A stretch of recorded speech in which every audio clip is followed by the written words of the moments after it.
गगोन जेलनिफ्राय गगोन आरो जायफोर साथाम फासि जानायनि मोनसे अर्डार जाना दं बेखौबो आङो आंजो आत्मबिश्वास आंथ' खेबसे बुंखाबायबो बिथांमोनखौ दा फासि होनाय नंला। मोनसे गोजोनथाव खौरां रायजोफोर जे हाग्रामा महिलारि सारा जे खोथा होदों एरै मावदों। जेरै बेबायदिनो दिनै 27 जानुवारि 2026 जे बिटिआर जे गोजोन गोरोबथानि गेजेरजों जे फालिनाय बे बिटिआर एकर्ड डे नि गेजेरजों खोथा होदों जे सिगनेटरि एबा बिटिआर गोजोन गोरोबथा खालामग्रा मानाव गेदेर रन्जन दैमारि सारखौ जे सिगां बे सरकाराव फैयोब्ला बख'गोन बेबायदि खोथा बुंनो जे बुंदों एरै गावनि खुगानिफ्रायनो खोथा ओंखारदों जे हाग्रामा महिलारि सारा रायजो राजानि सिगाङाव मोनसे मेसेज होदोंदि रन्जन दैमारि सारखौ गावनि खोथाजोंनो गावनि खुगाजोंनो बुंनाय रन्जन दैमारि सारखौ बख'नायनि खोथा खोनासंनानै ला। थाबाय मोनसे लेंथि प्रसेस जेनेबा आंबो निजे एक्सपिरियेन्स आङो जेलनिफ्राय गदों नंगौ आं जेलनिफ्राय गखांनायनि उनाव आंनि केसा जोबनो 5 बोसोर नांगौ दे दा जोंनि बुंनांगौआ बेल' बिदि नङा मानसिया फ्रि जानांगौ जिहेतु बिसोर सुक्तिखारि शान्तिनि नामाव सुक्ति खालामबाय सुक्ति खालामखांनायनि उनाव मानसिया जेल सिङाव थानो आरो बे फ्रि जाना थानांगौ केसा सोलिलांबाय थागोनब्ला 8 बोसोर सोलियो ना 10 बोसोर सोलियो बे थांबाय थागोन जोंनि प्रसिङा बेबायदि जागोन आरो आंहा बिसास दङ गगोन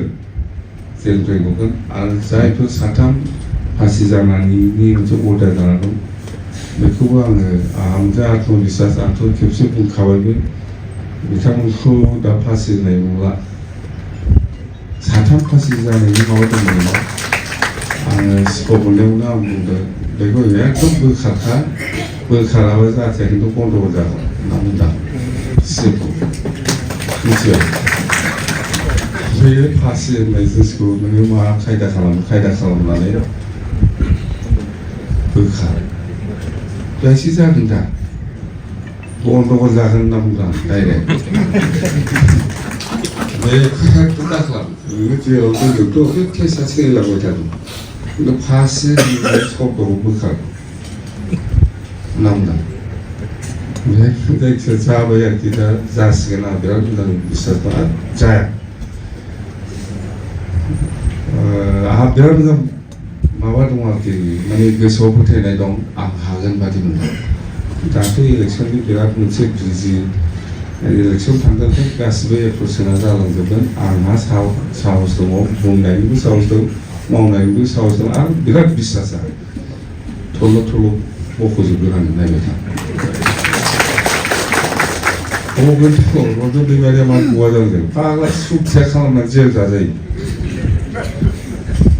बेलाय मानि मा सुक्ति जाखो बेखौलाय जों डाइरेक्ट बुंनो हायो ना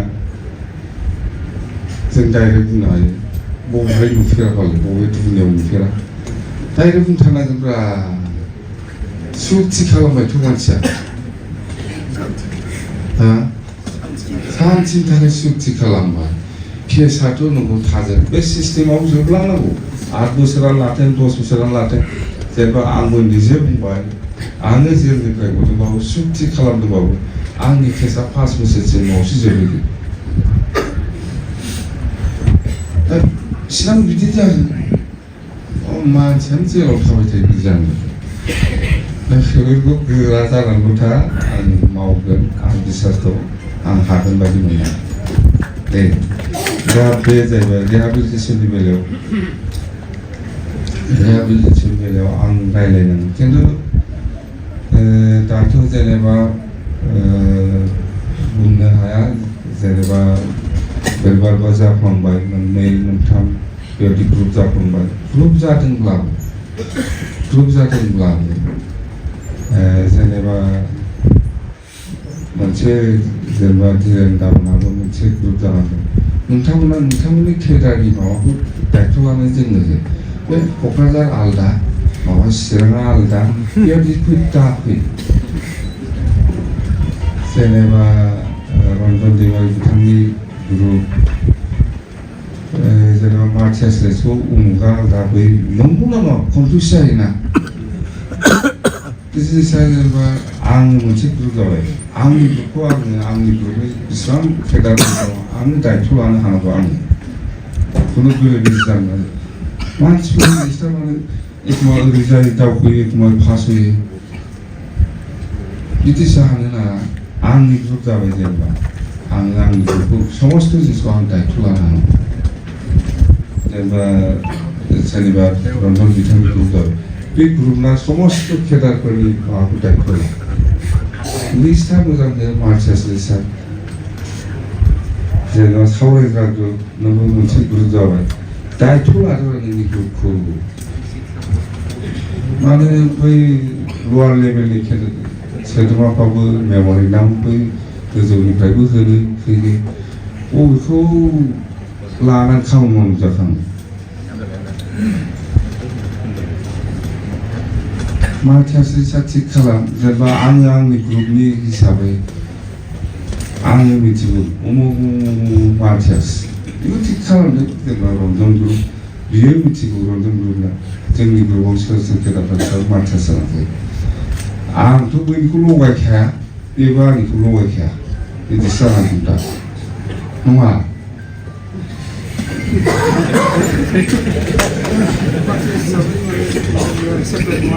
सेपारेट नङा मोनसेयानो खिन्थु नों जेब्ला आंनो फैयो बैसिमखौ लेबलाना बे आंनो मिलायखानो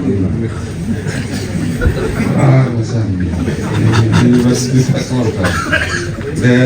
आं बुंबाय अननानै मार्टियासआ मार्टियास दोनखोमालायनो नाङा सोरनिखौबा होयो सोरनिखौबा बेबायदि दागार जोंबो जेनेबा दा गभर्नमेन्टआव दं हिसाबै जों मोनसे सुक्ति जादों हिसाबै मोनसे दायथ' दं जोङो थानांगोन